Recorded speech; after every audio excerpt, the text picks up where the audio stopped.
मैं इस बुढ़िया के साथ स्कूल नहीं जाऊंगा, ना ही वापस आऊंगा। सपना अपने 10 वर्षीय बेटे सार्थक के शब्द सुनकर सन्न रह गई। ये क्या कह रहा है? अपनी दादी को बुढ़िया क्यों कह रहा है? कहां से सीख रहा है इतनी बदतमीजी? सपना सोच रही थी कि बगल के कमरे से सार्थक के चाचा निकले और पूछा, क्या हुआ बेटा? सार्थक ने फिर कहा, चाहे कुछ भी हो जाए, मैं इस बुढ़िया के साथ स्कूल नहीं जाऊंगा। हमेशा डांटती रहती है, मेरे दोस्त मेरा मजाक उड़ाते हैं। घर के सब लोग चकित थे। सपना के पति 2 देवर और देवरानी, एक ननद, ससुर और एक नौकर भी। सार्थक को स्कूल छोड़ने और लाने की जिम्मेदारी दादी की थी। पैरों में दर्द रहता था, पर पोते के प्रति प्रेम में कभी भी शिकायत नहीं करती थी। बहुत प्यार करती थी पोते को, क्योंकि घर का पहला पोता था।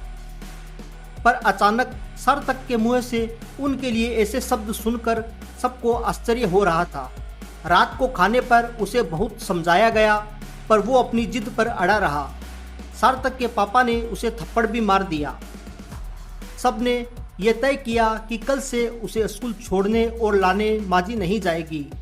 अगले दिन से उसे कोई और ले जाने लगा। पर सपना का मन विचलित रहने लगा कि आखिर उसने ऐसा क्यों किया। सपना सार्थक से बहुत नाराज थी। शाम का समय था। सपना दूध गर्म करके बेटे को ढूंढने लगी। छत पर पहुंचकर बेटे की बात सुनकर ठिठक गई और चुपचाप सुनने लगी।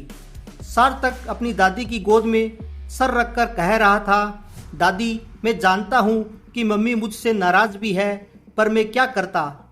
इतनी ज़्यादा गर्मी में भी वो आपको मुझे लेने भेज देती हैं। आपके पैरों में दर्द भी तो रहता है।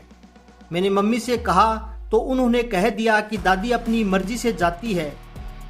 दादी, मैंने झूठ बोला, बहुत गलत किया, पर आपको परेशानी से बचाने के लिए मुझे कोई और दूसरा रास्ता नहीं दिखा। आप मम्मी से कह दो कि मुझे माफ़ कर दे। सार्थक कहता जा रहा था। सपना के पैर तो मानो सुन्न पड़ गए थे।